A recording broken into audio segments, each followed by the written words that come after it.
Good morning friends. हम आज का न्यूज़ पेपर देख लेते हैं, दैट इज 14 अक्टूबर 2016। जो फर्स्ट आर्टिकल है हमारा, ये नोबेल प्राइज से रिलेटेड है कि लिटरेचर में नोबेल किसको मिला है। ये है बॉब डायलन, इनको ये लिटरेचर में नोबेल दिया गया है। ये म्यूजिशियन है, तो काफ़ी सालों बाद म्यूजिशियन को किसी को ये नोबेल मिला है। लेकिन हमारे लिए आर्टिकल बहुत ज़्यादा इम्पोर्टेंट नहीं है। क्यों? क्योंकि इंडियन आर्ट एंड कल्चर हमारे सिलेबस में है और इनका जो म्यूजिक है that is not so relevant, या फिर कहें कि that is not relevant to Indian art and culture, तो इसलिए हमारे लिए ज़्यादा इम्पोर्टेंट नहीं है। नेक्स्ट आर्टिकल हम देखते हैं। यदि ये किसी इंडियन को ही मिला होता नोबेल, तो फिर उस टाइप का जो म्यूजिक होता या किसी और आर्ट फॉर्म के लिए किसी को मिला होता तो वो हमारे लिए इम्पोर्टेंट हो जाता, लेकिन अभी हमारे लिए इम्पोर्टेंट नहीं है। नेक्स्ट आर्टिकल, ये आर्टिकल रिलेटेड है एक डिबेट से। ये डिबेट है कि जो स्टेट्स को, ये स्टेट कंट्री से मतलब है इसका, किसी भी स्टेट को, कंट्री को छोटे छोटे पार्ट्स में डिवाइड किया जाए। फर्स्ट जैसे स्टेट में डिवाइड करते हैं, फिर डिस्ट्रिक्ट में डिवाइड करते हैं, फिर तालुका तहसील वगैरह में, फिर इसको ग्राम पंचायत। तो इस तरीके से जो डिवाइड किया जाता है, ये डिवाइड करना किस हद तक एडमिनिस्ट्रेशन को इम्प्रूव करता है, किस हद तक ये डेवलपमेंट को बढ़ाता है। तो इस तरीके की एक डिबेट है। तो एक चीज इसमें है कि बहुत ज़्यादा यदि छोटे छोटे पार्ट्स में डिवाइड कर दिया जाए तो उसमें क्या प्रॉब्लम, उसकी वजह से क्या प्रॉब्लम्स होंगी। और बहुत बड़ा यदि कोई स्टेट है, जैसे कि यूपी हमारा काफ़ी बड़ा है, इसको 4 स्टेट्स में डिवाइड करने की बीच में बात उठी थी, मुद्दा उठा था। तो इसको 4 स्टेट्स में डिवाइड करने के क्या फ़ायदे हैं, बेनिफिट्स क्या हैं और क्या इसके नुकसान हैं। तो इस तरीके की चीज़ें, ये डिबेट है और ये डिबेट कई बार न्यूज़ में आती रहती है। तो अब इस डिबेट के कुछ पॉइंट्स हम देख लेते हैं कि एक तो छोटा करने से फ़ायदे क्या है। फर्स्ट ऑफ ऑल वो देखते हैं। छोटा करने से फ़ायदे हैं कि बहुत बड़ा यदि कोई डिस्ट्रिक्ट है, मान लीजिए, पहले तो बहुत बड़े स्टेट से अपन चालू करते हैं। तो स्टेट बहुत बड़ा है तो उसका लॉ एंड ऑर्डर संभालना मुश्किल होता है थोड़ा। उसको जो रिसोर्सेज एलोकेट किए जाते हैं, स्टेट वाइज जैसे रिसोर्सेज एलोकेट किए जाते हैं, तो रिसोर्सेज इतने बड़े उसमें इनफ होंगे ये गारंटी नहीं है। दूसरा कि यदि छोटा स्टेट कोई बनेगा तो उसके रिसोर्सेज उसी जगह पे काम आएंगे, उस छोटे एरिया में ही काम आएंगे, इस तरह की चीज़ है। और बाकी यदि हम देखें तो बहुत बड़े स्टेट्स में जैसे कि लैंग्वेजेज कई हो सकती हैं, तो लैंग्वेज का भी एक बड़ा इशू रहा है। बीच में हमने देखा है कि लैंग्वेज के बेसिस पे भी स्टेट्स को डिवाइड किया गया है। तो मल्टीलिंगुअल होना, ये इसके फायदे और नुकसान दोनों हैं। तो उस तरीके से बड़े स्टेट्स की कई प्रॉब्लम्स हैं, तो इसलिए उनको छोटे स्टेट्स में डिवाइड किया जाता है। फिर छोटे स्टेट्स को डिस्ट्रिक्ट जैसे बहुत सारे बनाए जाए। जैसे कि इसने तेलंगाना का केस लिया है, तो तेलंगाना में इन्होंने डिसाइड किया था कि 14 डिस्ट्रिक्ट हम बनाएंगे और उसको अभी खींचते हुए शायद 21 पे पहुंचा दिया है इन्होंने। फिर उसमें बहुत सारे नए पुलिस सब डिविजन्स बना दिए हैं, नए उसमें पुलिस कमिश्नरेट बना दिए हैं, एडिशनल रेवेन्यू डिविजन्स बना दिए हैं, नए डिस्ट्रिक्ट्स बना के। तो टोटल इसको ये 31 डिस्ट्रिक्ट हो गए हैं, इस तरीके से इन्होंने कहा है। तो ऐसे बहुत सारी चीज़ें हैं जो कि पॉलिटिकल मेजर्स की वजह से ये ज़्यादा टुकड़े किए गए हैं इस तेलंगाना वाले केस में। तो यहाँ पे इस डिबेट में जो निकल के आता है वो यही है कि एडमिनिस्ट्रेशन के पर्पज से यदि छोटे किए जाएं स्टेट्स को, तो वो एक ऑप्टिमम साइज निकल के आता है कि उस ऑप्टिमम लेवल तक उन्हें छोटा किया जाए तो उसके फायदे हैं कि एडमिनिस्ट्रेशन में ईजी हो जाएगा छोटे करने से। दूसरा कि उनकी मॉनिटरिंग एक तो ईजी, दूसरा मॉनिटरिंग अच्छी होगी। तीसरा स्कीम्स को जो इम्प्लीमेंट करना है, ये सेंट्रल गवर्नमेंट की, स्टेट गवर्नमेंट की हो, तो स्कीम्स को अच्छे से इम्प्लीमेंट कर पाएंगे। चौथा, जैसे इन्होंने एक एग्जांपल दिया है एमपी लैड का, तो ऐसे एमपी लेड के जो लोकल अथॉरिटीज हैं उनके थ्रू इसका इम्प्लीमेंटेशन होगा तो उसके फायदे मिल पाएंगे। इस तरीके के इन्होंने कुछ एग्जांपल्स दिए हैं, तो कुछ इसके बेनिफिट्स हैं। दूसरी तरफ हम नुकसान देखें इसके, तो नुकसान में जैसे एक तो जब बहुत ज़्यादा बना दोगे आप, तो डिस्ट्रिक्ट हेडक्वार्टर्स जैसे आपने बहुत बना दिए, तो उन सभी के लिए आपको नया इंफ्रास्ट्रक्चर खड़ा करना पड़ेगा।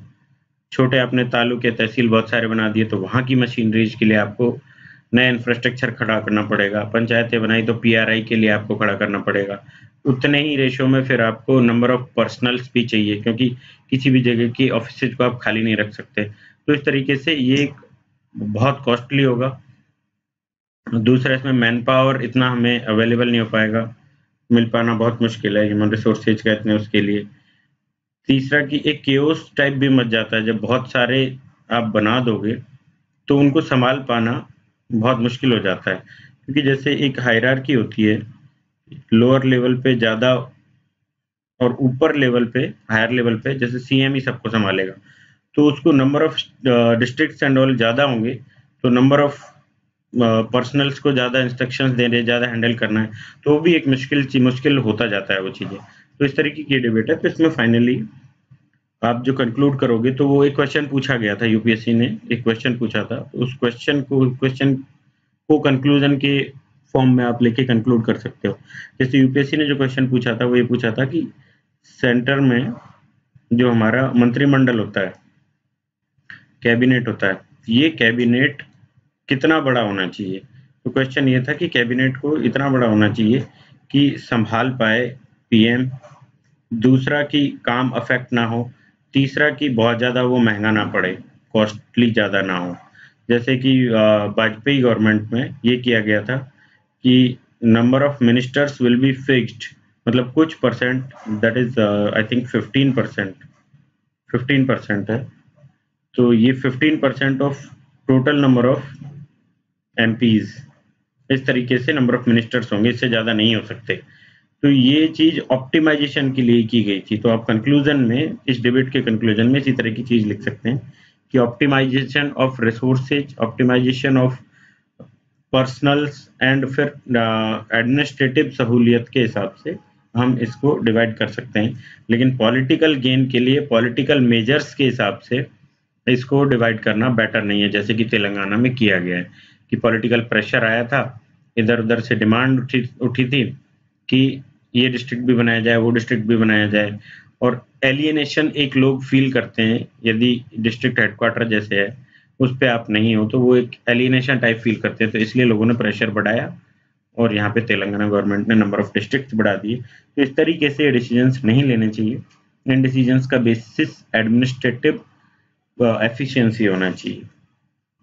नेक्स्ट नेक्स्ट आर्टिकल हम देखते हैं, तो ये आर्टिकल रिलेटेड है दलित पॉलिटिक्स एंड ये लेफ्ट विंग पॉलिटिक्स जो अपनी है, इनसे रिलेटेड है आर्टिकल। तो इसमें हम देखते हैं, पहले तो ये देख लेते हैं कि अब्राहम मैस्लो एक थिंकर हैं पवर्ड के, तो इनका एक बेसिक नीड्स की एक थ्योरी है कि नीड्स की हायरार्की क्या होती है। तो फर्स्ट ऑफ ऑल इन्होंने बताया इसमें कि नीड्स जो है, फिजिकल नीड्स जो होती हैं वो सबसे नीचे आती हैं। फर्स्ट ऑफ ऑल उनको फुलफिल करना जरूरी है, तभी आदमी नेक्स्ट नीड पे जाता है। मतलब कि भूखा आदमी और चीजों के बारे में सोच ही नहीं सकता। तो खाना, रोटी, कपड़ा और मकान जो हम बोलते हैं, वो सबसे पहली नीड है। तो ये मटीरियलिस्टिक नीड है। This should be fulfilled first, then he will go to next need, that is safety. मतलब भूखा आदमी, जैसे हम बात करें एग्जाम्पल लेके, तो जाके जंगलों में जैसे शेर का भी शिकार कर लेते थे पुराने जमाने में, या किसी जो हानि पहुंचा सकने वाले जानवर है उनका भी शिकार कर लेते थे, बिकॉज हम भूखे होते थे। तो ये सेफ्टी भी सेकंड हो जाता है भूख के आगे, मटीरियलिस्टिक चीजों के आगे। तो second safety, then love and belongings, ये थर्ड, कि आपके रिलेटिव्स वगैरह जो हैं वो आपसे प्यार करें, आपको सोसाइटी से प्यार मिले, सोसाइटी में सम्मान मिले, उस टाइप की चीजें। देन एस्टीम की, और देन सेल्फ एक्चुअलाइजेशन। ये जैसे सेल्फ एक्चुअलाइजेशन में आता है, कि लोग जैसे मोक्ष को मानते हैं इंडियन सोसाइटी में, तो इस तरीके की चीजें सेल्फ एक्चुअलाइजेशन में आती है। एस्टीम आपकी रिकॉग्निशन, जैसे एक साइंटिस्ट चाहता है कि उसको नोबेल प्राइज मिल जाए, तो इस तरीके की चीजें, ये 5 नीड्स इन्होंने हायरार्की में ली है। और ये पवेट के स्टूडेंट्स के लिए तो इम्पोर्टेंट है ही।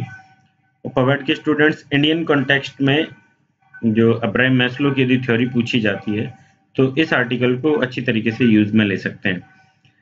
और नॉन पवेट स्टूडेंट्स जो है उनके भी सेकंड पेपर में पवेट को जोड़ा गया है। तो सेकंड पेपर में हमारे ये पूछा जा सकता है क्वेश्चन। तो हम इसमें फिर आर्टिकल देख लेते हैं, आर्टिकल क्या कहता है। अच्छा, नेक्स्ट ये एक और चीज मैंने डाली है, तो ये हम देख लेते हैं कि जो लेफ्ट विंग एक्सट्रीमिज्म है, सॉरी लेफ्ट विंग पॉलिटिक्स जो है, लेफ्ट, मिडल एंड राइट, ये 3 टाइप से इसको डिवाइड किया हुआ है।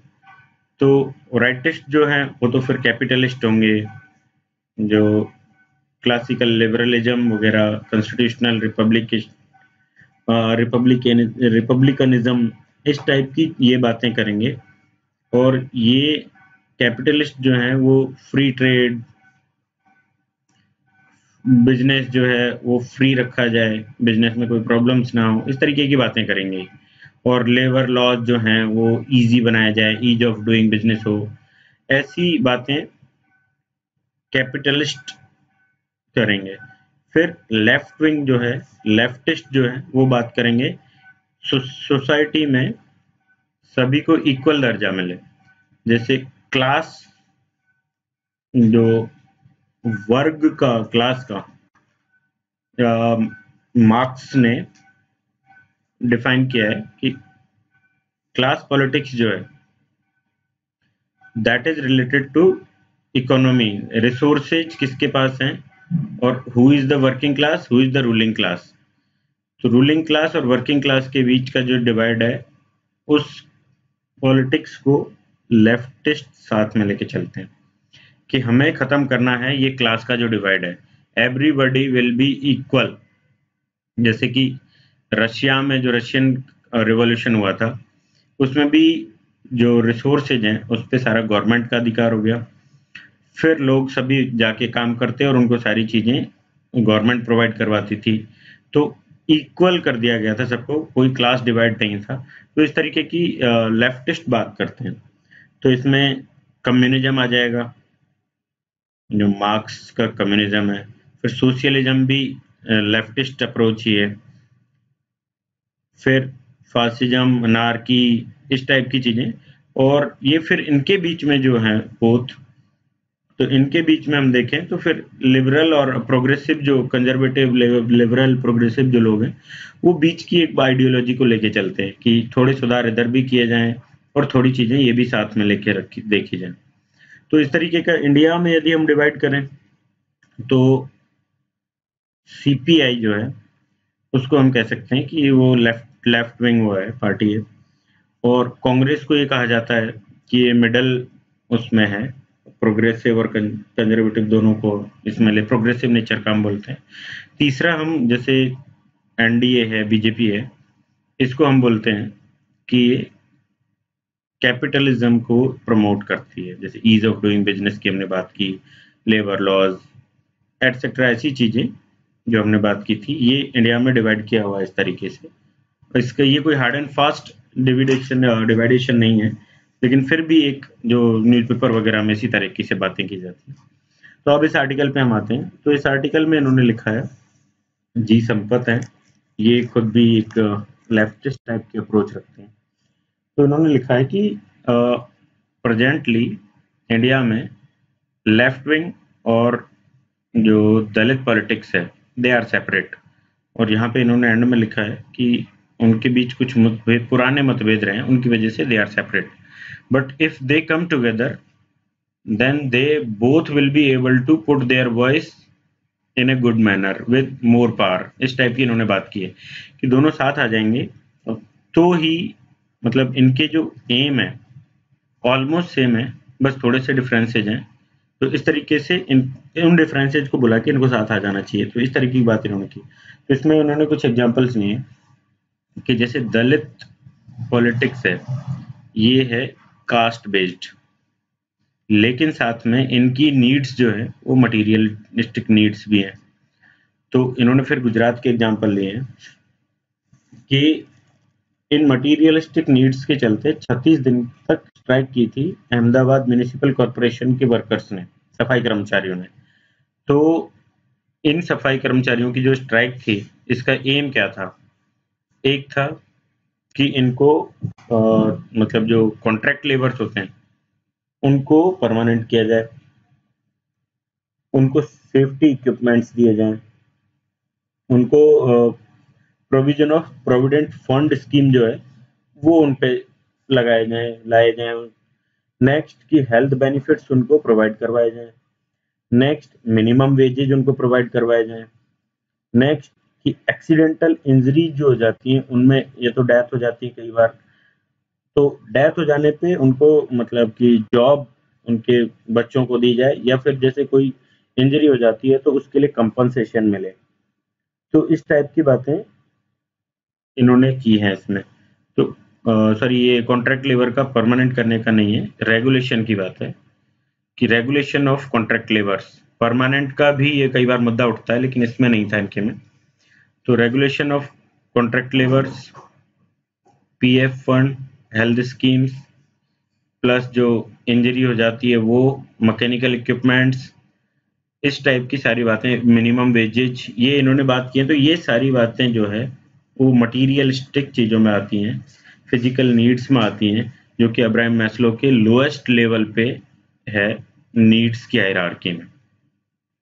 तो दिस इज द पॉइंट जो कि मैच करता है with the left wing politics, कि लेफ्ट विंग का जो है, लेफ्ट विंग मजदूरों के लिए, मजदूर और जो मैनेजमेंट है या मजदूर और मालिक के बीच का झगड़ा है जो, वो लेफ्ट विंग की पॉलिटिक्स का मेन पॉइंट, मेन इश्यू जो होता है वो होता है।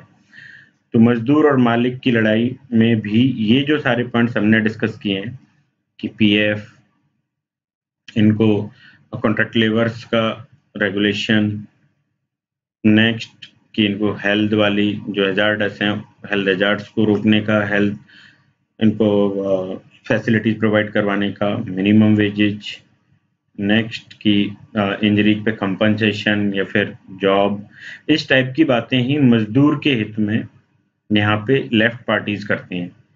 तो दोनों के उद्देश्य सेम है, एक उद्देश्य दोनों का। नेक्स्ट जो है, दलित मूवमेंट का उद्देश्य कास्ट से रिलेटेड है कि कास्टिज्म जो है उसको खत्म करना है, या फिर उनकी आइडेंटिटी एक जो है कास्टिज्म बेस्ड है। तो कास्ट बेस्ड जो आइडेंटिटी है, उस आइडेंटिटी के एम को लेके दलित मूवमेंट चलता है। तो वो थोड़ा सा लेफ्ट विंग से अलग है। कैसे?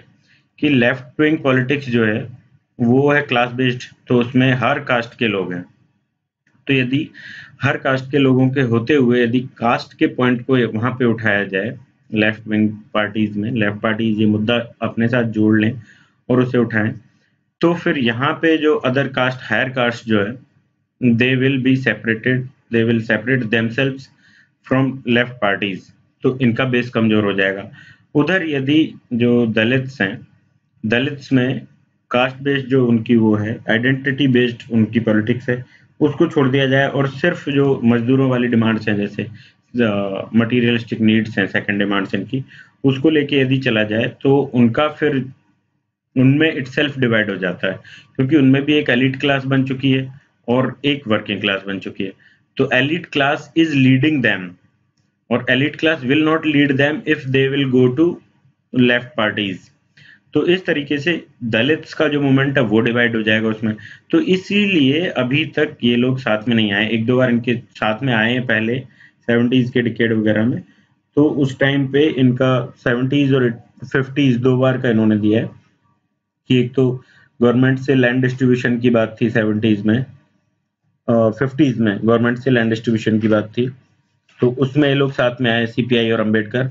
फिर 70s में जो स्टेट रिप्रेशन और अपर कास्ट वायलेंस मतलब महाराष्ट्र में हुआ था, तो उस टाइम पे जो शिवसेना का इन्होंने दिया है कि उनका जो कास्ट वायलेंस है वो और स्टेट दोनों का रिप्रेशन एक साथ था, तो उस टाइम पे दोनों साथ आए थे।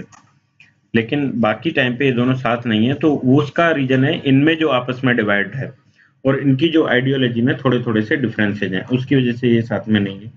लेकिन फिर ये आगे कहते हैं कि यदि साथ में हो ये, तो दोनों जो है, एक इन्होंने एग्जांपल कोट किया है कि काऊ के मामले पे जैसे दलित्स और मुस्लिम्स दोनों पर ही, जैसे गुजरात में देखा गया, इधर यूपी में देखा गया कि काऊ के मामले पे मतलब घर में घुस के मार दिया गया कि काऊ उसमें बीफ मिला है।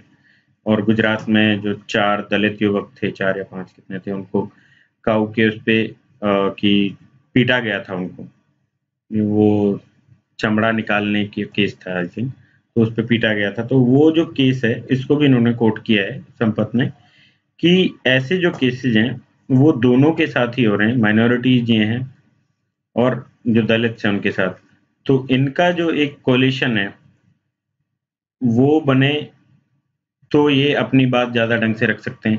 दूसरी तरफ इन्होंने और एग्ज़ाम्पल्स कोट किए कि दलित एंड ओबीसी जो है, उनमें ओबीसी में कास्ट हायरार्की में ओबीसी ऊपर आता है, तो उनके बीच के आपस के मतभेद है, इसलिए वो साथ नहीं आ पाते हैं। तो इस तरीके का ये डिवाइड जो बना हुआ है, उसकी वजह से एक लोअर, ये इटसेल्फ एक क्लास भी है, कास्ट होने के साथ-साथ लोअर लेवल पे ये क्लास भी है। तो वो साथ में नहीं आते हैं, इसलिए उनका प्रेशराइज़ वो नहीं कर पाते हैं जो रूलिंग क्लास है उसको। इन्होंने एक एस्से को कोट किया है इन्होंने, जो कि अनुराधा गांधी ने लिखा था।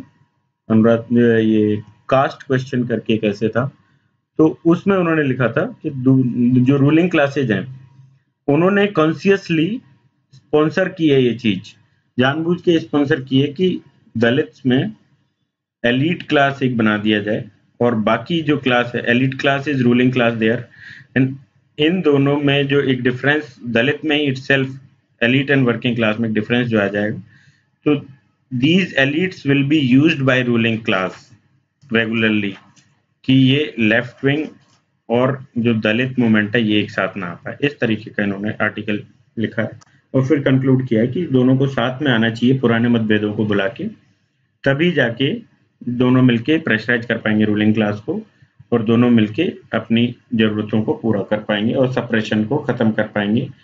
कास्टिज्म से रिलेटेड जो प्रॉब्लम्स है वो खत्म होंगी, मजदूर जो क्लास है उसकी समस्याएं वो खत्म होंगी। इस तरीके से आर्टिकल को उन्होंने कंक्लूड किया। नेक्स्ट आर्टिकल हम देख लेते हैं। ये article Bangladeshi prime minister Sheikh Hasina के इंटरव्यू से रिलेटेड है। इसमें ऑलमोस्ट सारे क्वेश्चंस पूछ लिए हैं द हिंदू ने, जो कि इंटरव्यू यूपीएससी में लिखे जा सकते हैं या फिर कोई क्वेश्चन आता है तो उनके आंसर में हम यूज कर लेते हैं। तो इन्होंने पहला क्वेश्चन पूछा है कि सार्क जो बनाया है 1980 में, सार्क के आप फाउंडर मेंबर थे, लेकिन अभी सार्क की समिट जो पाकिस्तान में होने वाली है आपने उसका बॉयकॉट कर दिया, वाई?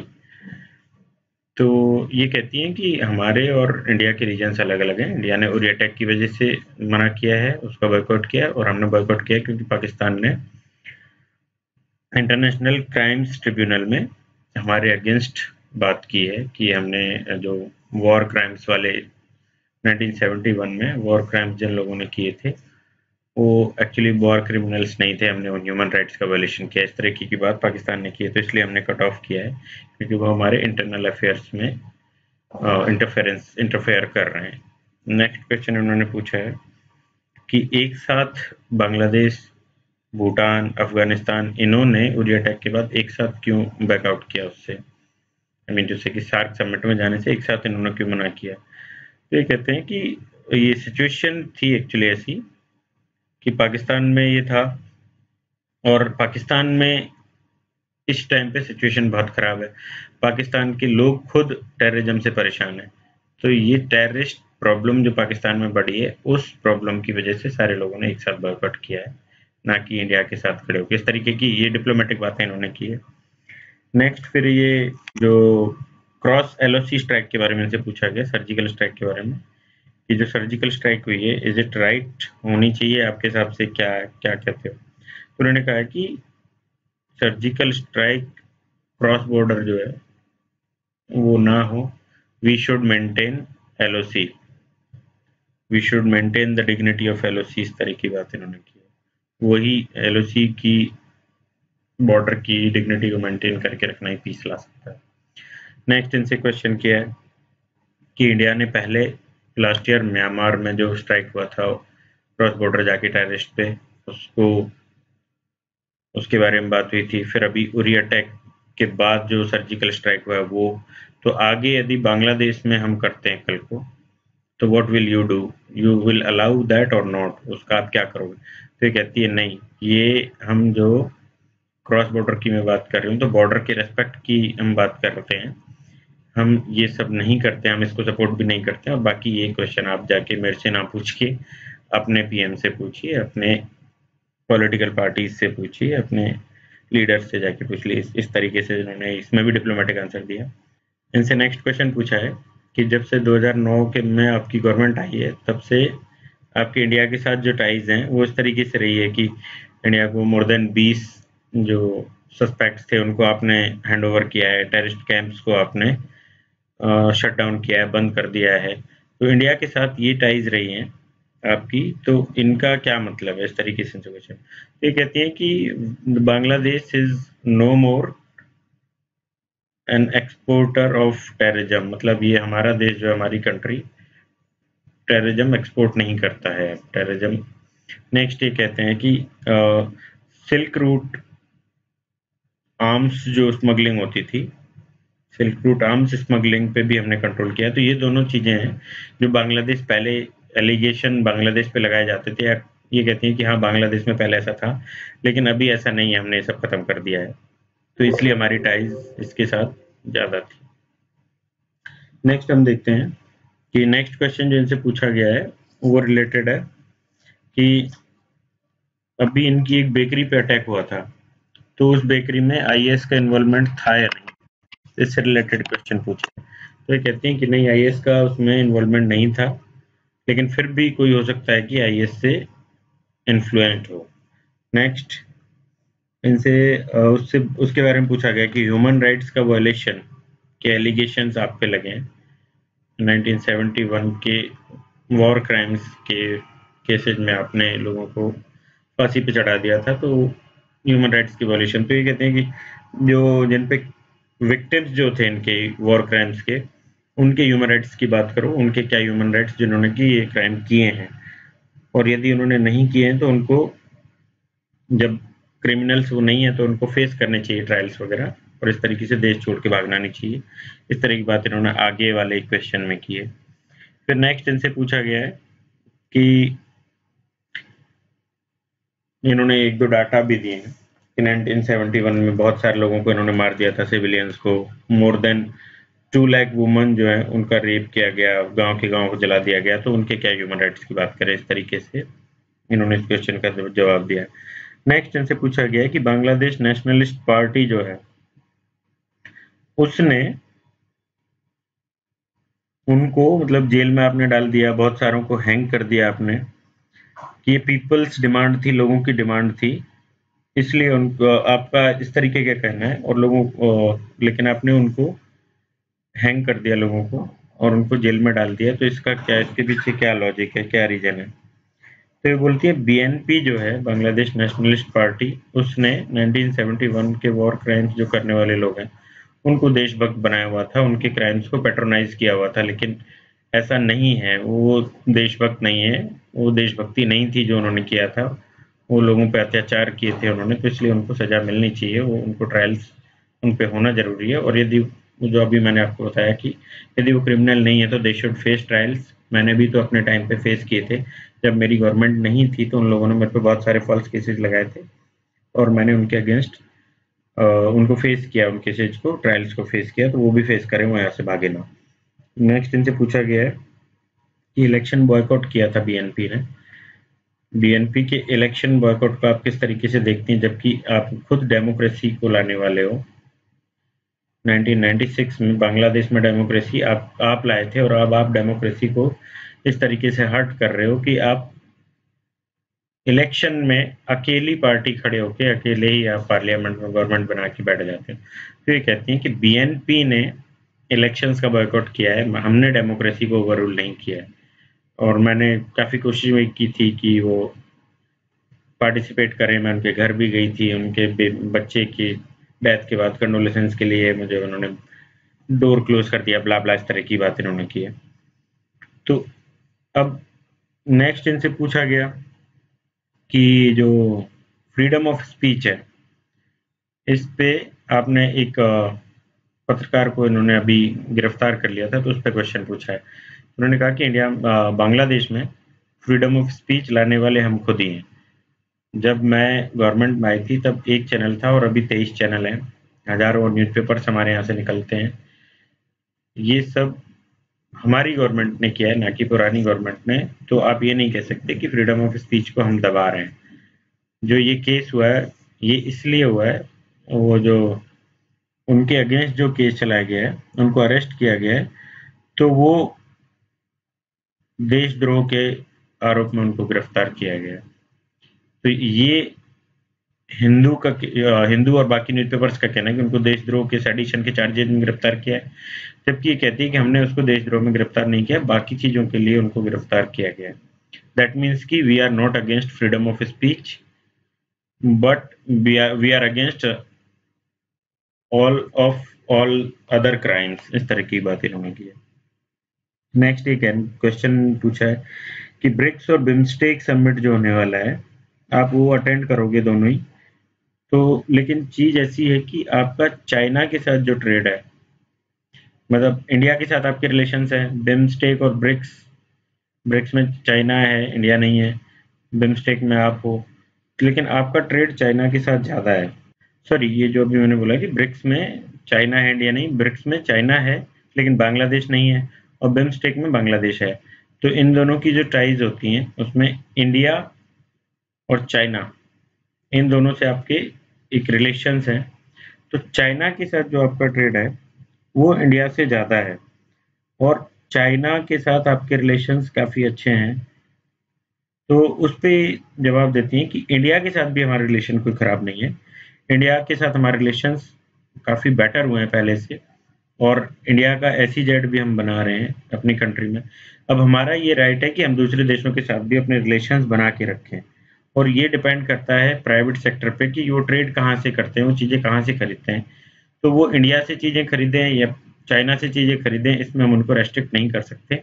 जहाँ कम्पिटिटिवनेस होगी वहीं से हम चीज़ें खरीदेंगे, हमारा प्राइवेट सेक्टर चीज़ें खरीदेगा, लेकिन इसका मतलब ये नहीं है कि our relations are not good with India. Next इनसे ये बोला गया है, इन्होंने पूछा है कि आप one belt one road initiative के भी पार्टिसिपेंट हो, आप उसमें एक बड़ा रोल प्ले कर रहे हो। आप स्ट्रिंग ऑफ, इसका मतलब वन बेल्ट वन रोड को स्ट्रिंग ऑफ पर्ल्स का जो है, इस रीजन में स्ट्रिंग ऑफ पर्ल्स का एक दूसरा नया तरीका बताया जा रहा है। तो आप इस पे आपका क्या कहना है कि इंडिया का कंसर्न जो है, दैट इज वैलिड कंसर्न और नॉट, कि बांग्लादेश कुड बिकम, कि स्ट्रिंग ऑफ पर्ल्स का एक पार्ट बन सकता है बांग्लादेश, इस तरीके का इंडिया का कंसर्न है। तो इज इट राइट और रॉन्ग, इस तरीके का इनसे क्वेश्चन पूछा है। तो ये कह रही है कि कनेक्टिविटी किसी भी कंट्रीज, दो कंट्रीज के ट्रेड के लिए, उनके रिलेशंस के लिए जरूरी है, and one belt one road initiative is a connectivity initiative. ये स्टेप जो है कनेक्ट करने के लिए है, ट्रेड रूट्स को, पुराने ट्रेड रूट्स जो है उनको रिवाइव करने के लिए और ट्रेड कनेक्टिविटी बढ़ाने के लिए है। तो इट डजेंट मीन कि ये पर्ल ऑफ स्ट्रिंग जो पॉलिसी है उसका हम साथ दे रहे हैं चाइना का, और ये actually Bangladesh is inclining towards China, ये इस बात का कोई सबूत नहीं है। हमारे रिलेशंस इंडिया से बेटर है, हम सब देशों के साथ अच्छे रिलेशन रखना चाहते हैं, इस तरह की बात इन्होंने की है। फिर ये कह रहे हैं, ये क्वेश्चन है नेक्स्ट क्वेश्चन से जो पूछा गया है, कि आप क्या अचीवमेंट्स की होप रखते हो अभी जो नेक्स्ट विजिट में आप जा रहे हो ब्रिक्स और बिम्स्टेक की में, तो आप क्या उम्मीदें रखते हो, क्या अचीवमेंट्स होंगे उसके, क्या आप सोचते हो। तो ये कहती हैं कि जो मेजर कंसर्न है दोनों ही कंट्रीज का पावर्टी है, तो we will talk about that thing. बाकी ऐसा कोई कि अचीवमेंट्स या फिर बहुत ज़्यादा मांग हो, हमारी डिमांड्स हो, ऐसा नहीं है, लेकिन हमारे जो मेजर कंसर्न्स हैं वो पावर्टी रिलेटेड है, तो उनके लिए हम एक साथ काम करेंगे। बाकी फिर ये जवाब देते हैं कि गंगा के पानी का जैसे हमने समझौते किए, उस तरीके से हम धीरे-धीरे सारी चीज़ों के सॉल्यूशंस भी कर ही लेंगे। तो ऐसा कोई बहुत ज़्यादा अचीवमेंट्स की उम्मीद है नहीं, लेकिन फिर भी बिम्स्टेक जो है, वो ब्रिक्स से न्यू डेवलपमेंट बैंक के थ्रू लोन्स देके और उस तरीके से डेवलपमेंट में पार्टिसिपेशन की उम्मीद करता है। नेक्स्ट क्वेश्चन इनसे पूछा गया है कि जो बॉर्डर पे land dispute land border agreement हमारा जो है वो साइन हो चुका है, लेकिन फिर भी बॉर्डर पे बीएसएफ और बांग्लादेश की जो बॉर्डर गार्ड बांग्लादेश, बीएसजी है इनका, BSG border guard of Bangladesh. तो इस तरीके से बीएसएफ और इनके बीच फायरिंग इधर-उधर होती रहती है। इनके बीच नहीं होती, लेकिन फायरिंग जैसे इंडिया ने कुछ सिविलियंस पे की थी, इंडियन बीएसएफ ने। तो इस पे आपका क्या कहना है? तो ये कह रही है कि हमने एक जॉइंट वो बनाया है, कमिटी जो कि जांच कर रही है इन चीज़ों की, और जब हम एलबीए जैसी प्रॉब्लम को सॉल्व कर सकते हैं, लैंड बाउंड्री एग्रीमेंट जो 45 ईयर्स से पेंडिंग पड़ा था, उसको हम कर सकते हैं और पीसफुली लोगों को इधर-उधर ले जा सकते हैं, तो ये छोटी-छोटी प्रॉब्लम्स हम सॉल्व कर सकते हैं। तो इस तरीके का इनका इंटरव्यू है। अब इसमें हम एक ओवरऑल व्यू लेते हैं इसका, तो देखते हैं कि इनसे ऑलमोस्ट सारे क्वेश्चंस जो कि इम्पोर्टेंट है वो पूछ लिए हैं इन्होंने, और वो भी नेगेटिव वे में, नेगेटिव अप्रोच के साथ पूछे हैं कि जैसे अभी ब्रिक्स वाला, अभी सॉरी ये सार्क का छोड़ने वाला, या फिर चाइना के साथ रिलेशंस का, या एलओसी स्ट्राइक जो है, क्रॉस एलओसी स्ट्राइक जो हुई है। तो इस तरीके से इनका एक ओवरऑल व्यू निकल के आता है कि our relations, India Bangladesh relations, उसमें हमारे रिलेशंस काफ़ी बेटर हैं, लेकिन हमारी प्रायोरिटी ऐसी नहीं है कि सिर्फ इंडिया के साथ हम रिलेशंस बनाएं, बाकी कंट्रीज के साथ भी हम रिलेशंस बनाना हमारा राइट है, और वी आर डूइंग दैट। हमारे अच्छे रिलेशंस है सबके साथ। नेक्स्ट चीज़ कि हम टेरर को सपोर्ट नहीं करते। टेररिज्म को ख़त्म करने के लिए हम इंडिया के साथ हैं। हमने लोगों को इधर-उधर जो 20 से भी ज़्यादा लोगों को हमने हैंडओवर भी किया इंडिया को, तो उस तरीके से हम इंडिया के साथ हैं। ट्रेड का मामला तो कि ट्रेड में कॉम्पिटिटिवनेस यदि होगी तो हमारे रिलेशंस इंडिया से बेटर होंगे, ऐसी कोई दिक्कत नहीं है। ट्रेड डेफिसिट जो है हमारा चाइना के साथ ज़्यादा है, तो उसको ख़त्म करने के लिए या फिर इंडिया के साथ रिलेशंस और बढ़ा सकते हैं यदि ट्रेड में हमको उधर से फ़ायदा दिखेगा। तो हमारे जो लोकल कंट्री के जो हित हैं, बेनिफिट्स हैं, उनको हम देख के चलते हैं। तो ये आर्टिकल एक बांग्लादेश की ओवरऑल अप्रोच शो करता है कि what is there approach towards India. हालांकि जैसे इन्होंने एक डिप्लोमेटिक जवाब दिया है उस केस में कि क्रॉस एलओसी वाले केस में, लेकिन फिर भी इसी टाइम पे तीनों देशों का बैकआउट करना शो करता है कि they are standing behind India, they are standing besides India. तो our relations is on good track and we should maintain them.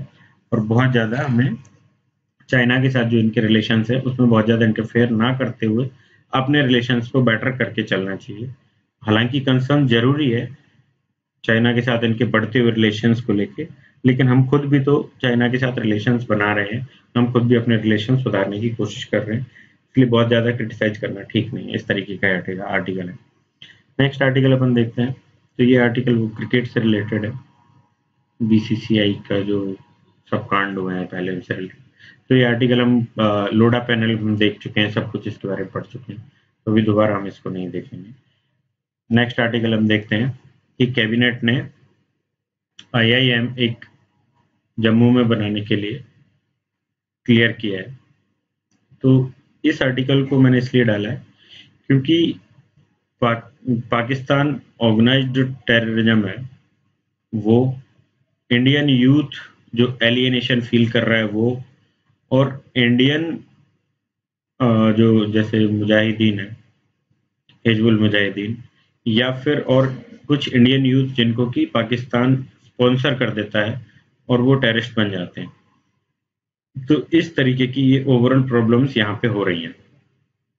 तो जो इंडियन कश्मीरी यूथ का एलियनेशन है वो दूर करना हमारा उद्देश्य है। पाकिस्तान ऑर्गेनाइज्ड टेररिज्म प्लस जो इंडियन यूथ, वो कुछ कश्मीरी यूथ को पाकिस्तान पे करके उनको स्पॉन्सर करके टेररिस्ट बनाता है, वो दोनों, ये जो दोनों केसेस हैं इनको हमारी सिक्योरिटी फोर्सेस डील कर सकती हैं। लेकिन ये जो दो केसेज हैं, इंडियन यूथ जो कश्मीरी यूथ का एलियनेशन और इंडियन मुजाहिदीन जैसे जो टेररिस्ट ग्रुप्स हैं जो कि इंडिया बेस्ड ग्रुप्स हैं, इन दोनों को डेवलपमेंट एंड मेन स्ट्रीम में लाके ही खत्म किया जा सकता है। तो उसके लिए जरूरी है कि इस टाइप के डिसीजंस लिए जाएं। जैसे आईआईएम वहाँ पे बनाया जा रहा है, तो ये वहाँ के लोगों को एक एजुकेशन का बेस है, तो ये डेवलपमेंट का एजुकेशन डेवलपमेंट का सबसे बड़ा टूल है। तो इस तरीके की चीजें करने से ये दोनों प्रॉब्लम्स टैकल हो जाएंगी और ये दोनों प्रॉब्लम्स सिक्योरिटी फोर्सेस टैकल करेंगी। तो ये एक होलिस्टिक अप्रोच हमें यूज में लेनी पड़ेगी जम्मू एंड कश्मीर की समस्या को खत्म करने के लिए। तो इसको आप एज एन एग्जाम्पल यूज में ले सकते हो कि it is a good step of the government. Next हम देखते हैं, तो rights of children non negotiable, ये हाईकोर्ट का कहना है। तो दिल्ली हाईकोर्ट की एक केस पे सुनवाई थी, उसमें इन्होंने ये बोला।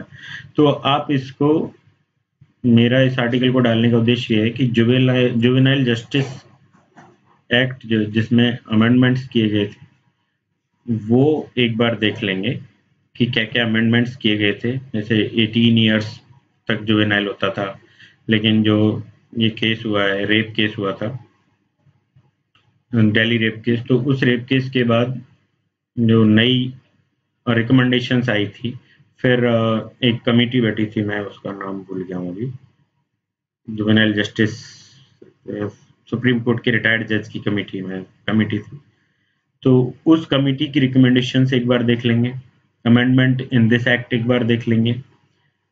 और इस टाइप का यदि क्वेश्चन आता है, अभी तक जैसे ये 2-3 साल से न्यूज में है, तो दोनों तीनों काम इसमें किए जा चुके हैं, एक्ट में अमेंडमेंट हो गए, कमेटी बना दी, तो इसको आप एक बार देख लेंगे, हो सकता है क्वेश्चन पूछ लिया। फिर ये है एमएसपी से रिलेटेड है, ये हमारे थर्ड पेपर में इकोनॉमी है, तो एमएसपी इसमें लिखा गया है, सिलेबस में डायरेक्ट लिखा गया। तो एमएसपी से लोअर प्राइसेज पे किसानों से बाकी जो ट्रेडर्स हैं, व्यापारी हैं, वो पैडी यानी कि धान को खरीद रहे हैं। तो वो क्यों एमएसपी पे गवर्नमेंट मशीनरीज को नहीं बेच रहे हैं, ये मेजर क्वेश्चन है। तो इस क्वेश्चन में इस तरीके से आती है चीजें कि गवर्नमेंट मशीनरीज में पेमेंट डिले होता है एक, तो दूसरा कि प्रॉपर टाइम पे उनकी खरीदारी भी नहीं चलती है, तीसरा जगह नहीं है रखने को, जैसे ज्यादा लोग चले जाएं तो इस तरीके की चीजें हैं। तो what are the major problems in MSP and how we should tackle them, इस टाइप से क्वेश्चन बन सकता है। या फिर कोई क्वेश्चन और लार्ज क्वेश्चन आता है, तो उस पे ये आप एग्जाम्पल के तौर पे ये चीज डाल सकते हो। नेक्स्ट क्वेश्चन है, are chief ministers public servants. तो ये पब्लिक सर्वेंट क्या होता है, ये है एक क्वेश्चन, ये डिबेट है पवेड में, ये डिबेट शायद पूछी जा चुकी है, I am not sure about that. लेकिन पब्लिक सर्वेंट क्या है और ये पब्लिक सर्वेंट्स हैं या नहीं, जो मंत्री या नेता लोग हैं वो पब्लिक सर्वेंट्स में अकाउंट होते हैं या नहीं होते हैं। सीएम के बाकी सभी को पब्लिक सर्वेंट में काउंट किया गया है, मंत्रियों को और एमपी एमएलए इन सभी को पब्लिक सर्वेंट में काउंट किया जाता है। लेकिन सीएम पे ये डिबेट है कि सीएम पब्लिक सर्वेंट है या नहीं। तो इस डिबेट में आपको एक जो मिडल वे हम यूज में लेते हैं वैसे यूज में लेते हुए और इसी तरफ आप अपना आंसर रखें कि हाँ पब्लिक सर्वेंट ये है, तो ज़्यादा बेटर है कि ये गवर्नमेंट से सैलरीज को मिलती है, वेतन भत्ते मिलते हैं, सैलरी नहीं मिलती है, वेतन भत्ते मिलते हैं, पब्लिक इनको चूज करके भेजती है। नेक्स्ट कि they are responsible for all the policies and all the things which is going on in that same state. तो इनकी मोरल रेस्पॉन्सिबिलिटी है कि ये लॉ एंड ऑर्डर वगैरह सब कुछ मेंटेन करके रखें, आम जनता के हित में काम करें। ये ओथ भी लेते हैं तो कॉन्स्टिट्यूशन को फॉलो करने की और सभी जनता के हित में काम करने की ये ओथ लेते हैं। तो इस तरीके से इनके जो सारे काम हैं, इनको जो वेतन भत्ते मिलते हैं वो सब, तो ये सारी चीजें इनका शो करती हैं कि दे आर पब्लिक सर्वेंट्स, तो इनको एज ए पब्लिक सर्वेंट ही काम करना चाहिए। नेक्स्ट हम देख लेते हैं कि सुप्रीम कोर्ट ने कहा है कि जेल्स हमारी जो है ओवर क्राउडेड है। तो कई बार हम देखते हैं कि जो जेल में कैदी हैं उनके ह्यूमन राइट्स की बात उठती है, तो एक तरफ दो तरफ लोग डिवाइड हो जाते हैं कि ह्यूमन राइट्स, कैदियों के क्या ह्यूमन राइट्स जो खुद ह्यूमन बींग्स हैं ही नहीं, जो क्राइम करके गए क्रिमिनल्स हैं, उनके क्या ह्यूमन राइट्स की बात की जाए, उनको जैसे भी डालना है डाल दिया जाए। लेकिन ये अप्रोच ठीक नहीं है, क्योंकि after all they are also human beings. How कि कोई भी क्राइम जैसे सिचुएशनल होता है, कोई भी क्राइम यदि जानबूझ के किया जाता है या सिचुएशनल होता है या गलती से हो जाता है, दो चीजें। जैसे हम सिचुएशनल क्राइम्स में किसी के मर्डर, एक मर्डर बोलते हैं और एक हम बोलते हैं कि अपनी आत्मरक्षा के लिए मार दिया। तो ये दो अलग अलग चीजें हैं, दोनों क्राइम, लेकिन हमने आत्मरक्षा को क्राइम नहीं दिया है, फ्री हम इसमें छोड़ देते हैं, जबकि मर्डर में हम जेल पहुंचाते हैं। तो इस तरीके से क्राइम जो है वो भी सिचुएशनल है, और जरूरी नहीं है कि क्राइम जिसने कमिट कर दिया वो एक क्रिमिनल हो। जैसे कि आप या मैं, कोई भी कभी कोई ऐसी घटना हो जाती है जिसमें कि कई बार उत्तेजना बस थोड़ा सा किसी को कुछ हर्ट करते हैं और बहुत ज्यादा हो जाता है, तो ऐसी चीजें भी कई बार होती है। और कई बार कुछ ऐसी सिचुएशन आ जाती है, जैसे कि एक केस अभी आया था, किसी लड़की की बहन का रेप किया तो वो उसका गला काट के और पुलिस थाने ले गया। तो ये एक्सट्रीम है, लेकिन यहाँ पे ऑब्वियसली इसको रेप करने के बाद इसको दुख हुआ हो गया, तो इसका रिपरकेशन था। हालांकि इसको इस पर कंट्रोल करना चाहिए था, ये सब गलत है कि आप किसी की मर्डर कर दो। उसके लिए जुडिशियरी हमने बनाई है, that will take care of that, न्याय आपको मिलेगा। तो वो रास्ता वो होना चाहिए था, लेकिन इसने ये किया है, तो इसका मतलब ये नहीं है कि ये डेली क्रिमिनल था, ये डेली मर्डर करता था, ये इसने क्राइम किया इस सिचुएशन पे बेस्ड। तो इसलिए सिचुएशनल क्राइम्स जो हैं वो भी होते हैं, तो ह्यूमन राइट्स क्रिमिनल्स के भी हैं।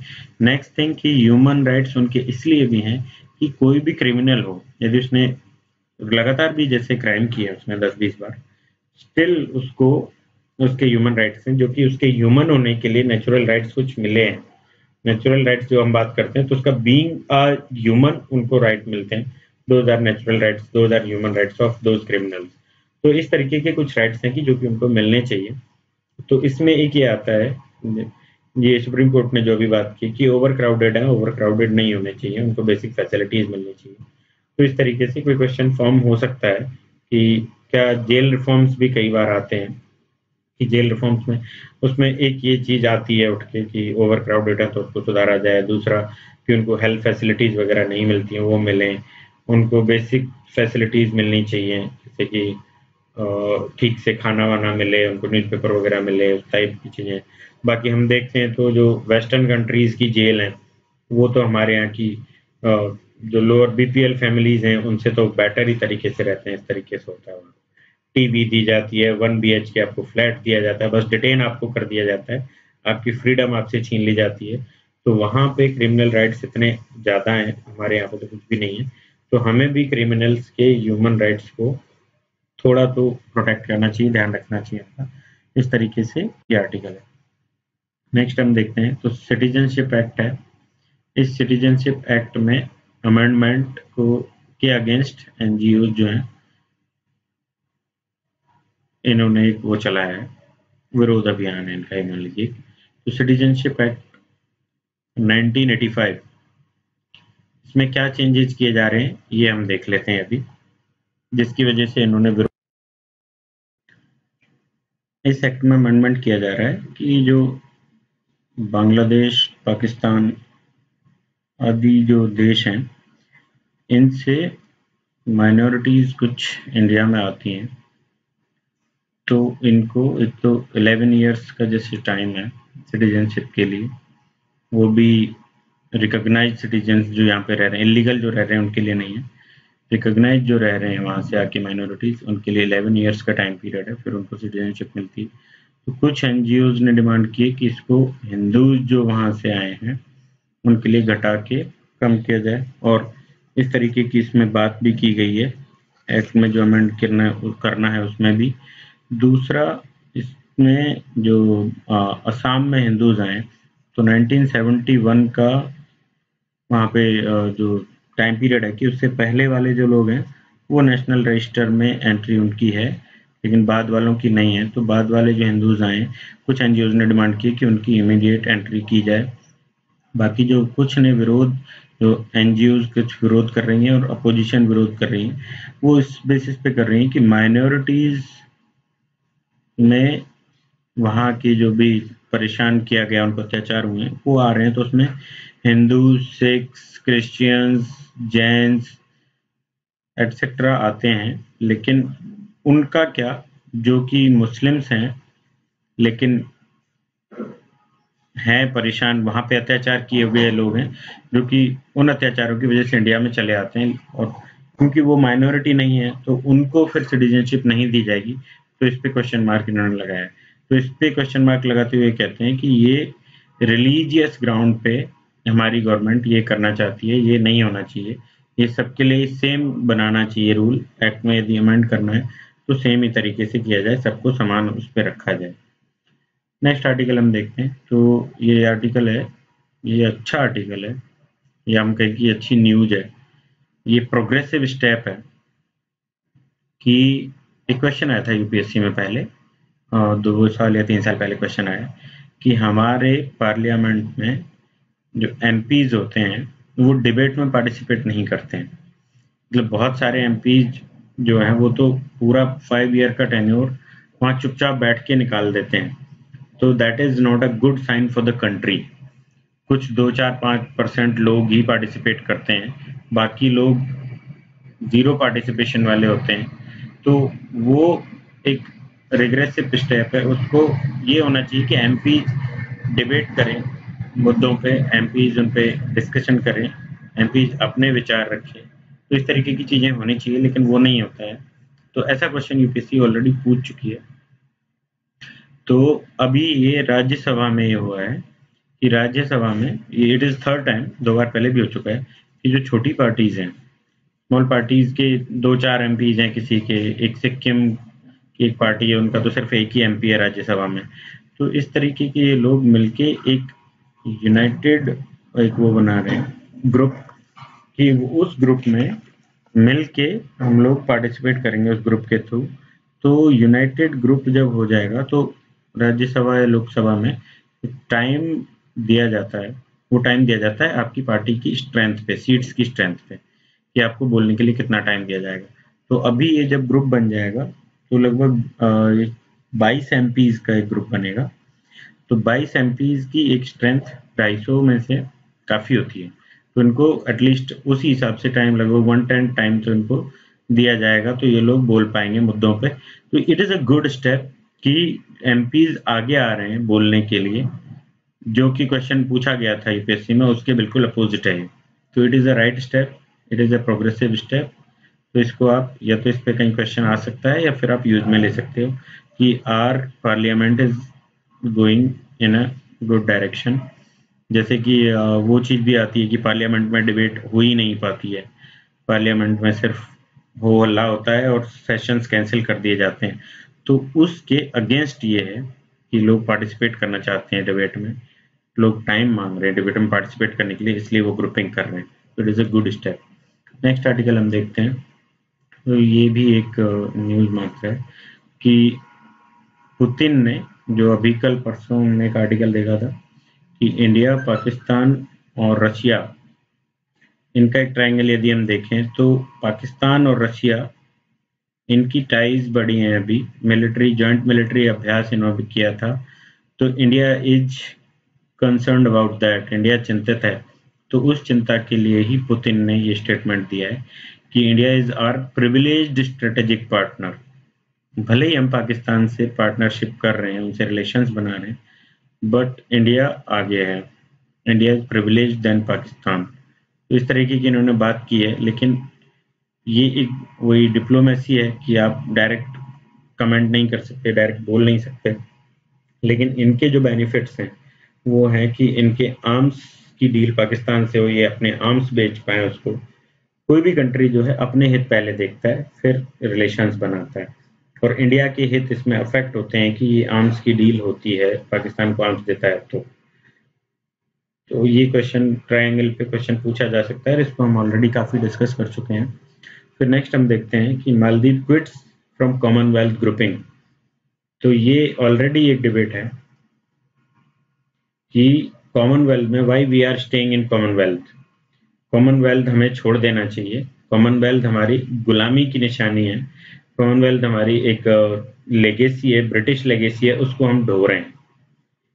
तो गुलामी की निशानी, ब्रिटिश लेगेसी, और इसमें कोई कंस्ट्रक्टिव काम कुछ होते नहीं है, कोई इसका सेक्रेटरीट वगैरह कुछ नहीं है, या इस ग्रुप का कोई जैसे G20 हो गया, G77 हो गया, या फिर सार्क है या ब्रिक्स है, ऐसा कोई ग्रुपिंग ये है नहीं। बस गेम्स वगैरह इसमें होते हैं और कुछ मुद्दों पे कभी कभार बात हो जाती है, तो इसका कोई रिलेवेंस नहीं है। इसमें हम क्यों पार्टिसिपेट कर रहे हैं, हमें इसकी सदस्यता त्याग देनी चाहिए, इस तरीके की डिबेट है। तो हम ये सारे पॉइंट्स तो हमने डिस्कस कर लिए कि क्यों त्याग देनी चाहिए, क्या लोग क्यों कहते हैं कि त्याग देनी चाहिए। लेकिन इसके फेवर में भी कुछ लोग बोलते हैं कि ये हमारी हेरिटेज है, और हम हेरिटेज को, जैसे कि नेम हमारा एक हेरिटेज है, तो इनको यदि हेरिटेज को हम इस तरीके से छोड़ने लगे तो फिर हमारी जो इंडियन कल्चर है पुरानी, वो भी हमें एक हमारी हेरिटेज है, तो क्या उसे भी हमें छोड़ देना चाहिए? तो इसलिए हमें अपनी एक हेरिटेज को बनाए रखना चाहिए।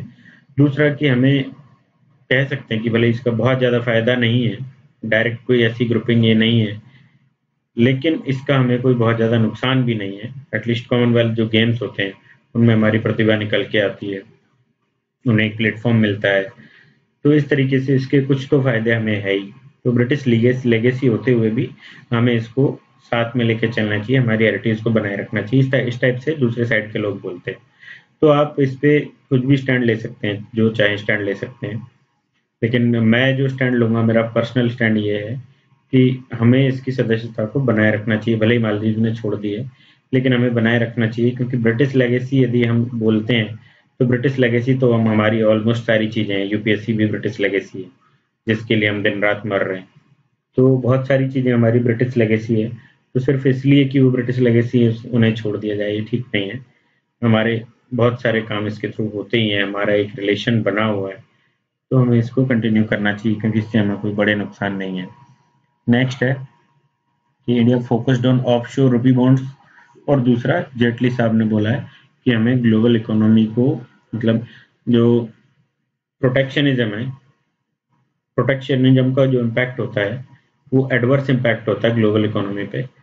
तो इनका जो स्टेटमेंट है, वो स्टेटमेंट इनके थॉट्स भी शो करता है कि we should not do that. तो इस आर्टिकल में हमें क्या देखना है कि बिफोर 1991 और आफ्टर 1991 ये जो चेंजेज हैं, ये इस आर्टिकल के थ्रू हम देख सकते हैं कि बिफोर 1991 हम क्या थे, एक क्लोज्ड कंट्री थे। मिक्स्ड इकोनॉमी होते हुए भी हम क्लोज्ड कंट्री थे। हमारा जो ट्रेड था, एक्सपोर्ट इंपोर्ट था, वो इस टाइप से था कि हमने सेल्फ सफिशिएंट होने के लिए उस डायरेक्शन में कदम उठाते हुए सारे काम किए थे, पीएसयूज वगैरह बनाए थे। लेकिन सेल्फ सफिशिएंसी एक पुरानी बात हो गई एलपीजी के आने के बाद। सेल्फ सफिशिएंसी की जगह डिपेंडेंसी, इस तरीके से कि ट्रेड के थ्रू आप अपनी चीज़ों को कंप्लीट कर पाओ, आप कुछ बनाओ और दूसरी कंट्री कुछ बनाए, एक ट्रेड हो, रिलेशंस बने, ओपननेस आए, और ये जो प्रोटेक्शनिज्म है ये खत्म हो। ये एलपीजी के बाद आया। तो एलपीजी के बाद के जो चेंजेज हैं, वो इंडिया में भी, अब इंडिया भी उनका सपोर्ट कर रहा है। ये हमारे जो बेसिक पॉलिसी है, पॉलिसी चेंज को हमारे को शो करता है। तो इस तरीके से कोई क्वेश्चन पूछा जा सकता है, या फिर ना भी पूछा जाए तो इकोनॉमी का कोई क्वेश्चन आए तो उसमें हम डाल सकते हैं कि जो एलपीजी रिफॉर्म्स के बाद हमारा खुद का स्टैंड भी इन चीज़ों पे चेंज हो रहा है, कि हम अब नॉर्थ और साउथ कन्फ्लिक्ट है, तो उसमें साउथ वाला जो है, वो हमने पहले बात की है कि साउथ की कंट्रीज थर्ड वर्ल्ड कंट्रीज हैं। तो इन थर्ड वर्ल्ड कंट्रीज में जो और लैंड, लेबर, कैपिटल और रिसोर्सेज, तो इसमें कैपिटल और लेबर की भरपूर है हमारे पास, लैंड भी ठीक ठाक है हमारे पास, कैपिटल हमारे पास नहीं है, टेक्नोलॉजी हमारे पास नहीं है। तो पहले हम जो बात करते थे, वो इस कंपटीशन के डर से हम बात करते थे प्रोटेक्शनिज्म की, लेकिन अब हम अपनी उसको खोल रहे हैं इकोनॉमी को, और हम बात कर रहे हैं ग्लोबल कॉम्पिटिटिवनेस की। तो ये हमारे चेंजेज आए हैं, और दो changes are a good sign, लेकिन वो बहुत ज़्यादा कैपिटलिस्ट कंट्री हम ना बन जाए, इसका हमें ध्यान रखना चाहिए। तो नेक्स्ट आर्टिकल ये है, एक तो है जीएसटी, ये है एफटीए से रिलेटेड है, एफटीए विद ईयू। तो ईयू इंडिया एफटीए एक काफ़ी पुराना मुद्दा है, अभी तक कंप्लीट नहीं हो पाया है।